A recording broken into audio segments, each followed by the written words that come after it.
Education separates light from darkness, advancement from backwardness, excellence from mediocrity.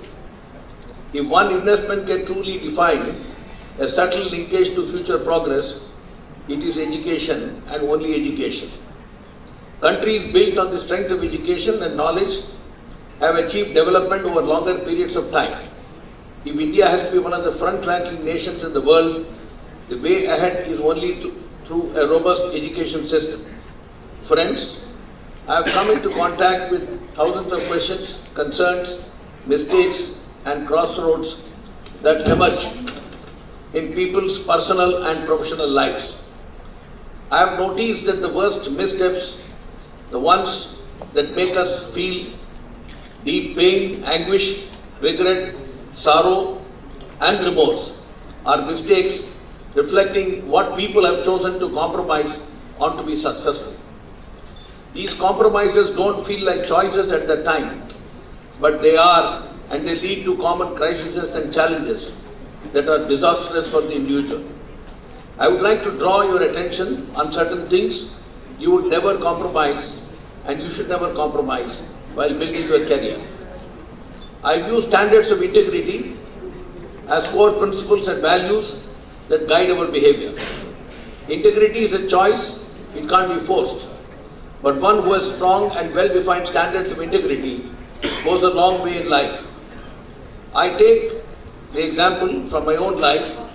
Even though I did not belong to the state of Madhya Pradesh, being a native of Tamil Nadu, one of the southernmost states, two powerful chief ministers of the state of Madhya Pradesh chose me to be the principal secretary in the chief minister's office.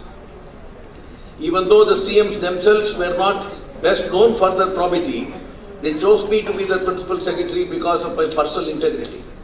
An honest man's advice is always valued as it is unbiased, and even the most dishonest respect the honest officers in their heart of hearts. Hence, my dear boys and girls, never give up integrity as a principle. People mistakenly believe that in the tough recessionary times, they have to give up on their values and integrity to stay employed. But this is simply not true. The honest shall always survive and prosper.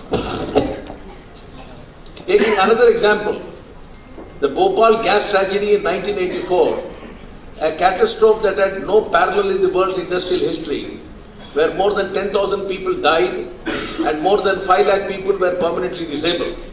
On the day the tragedy took place, the district magistrate, the commissioner, the superintendent of police all ran away to save their own lives, along with the thousands of citizens who were fleeing out of the city in multitudes.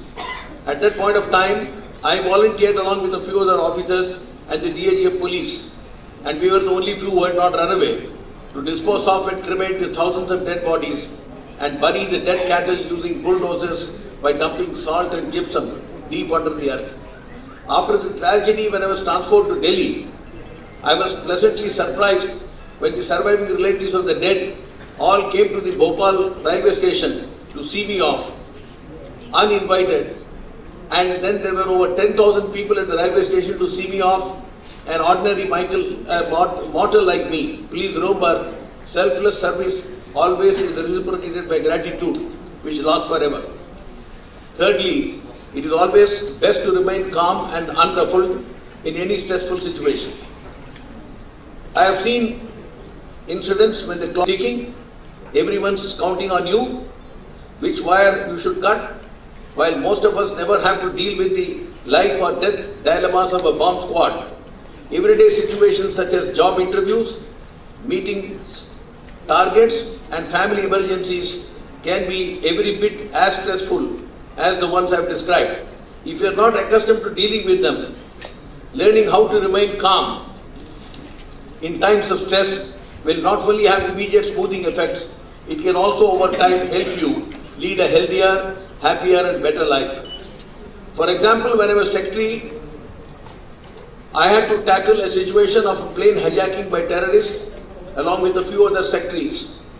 I was to ensure and safeguard the life of all the passengers under an extremely tensed up situation while negotiating with the terrorists.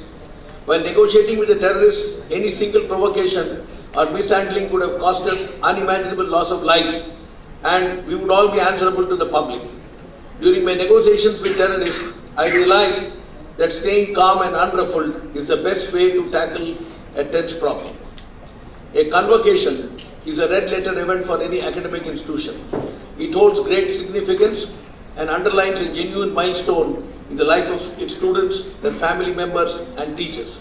It's a day when the fruit of years of hard work and perseverance is recognized and celebrated. Students, you leave the hallowed precincts of this institution with the armory of knowledge and strength of character. Go to the world outside, make a difference, touch and transform the lives of people around you, and create a happier universe.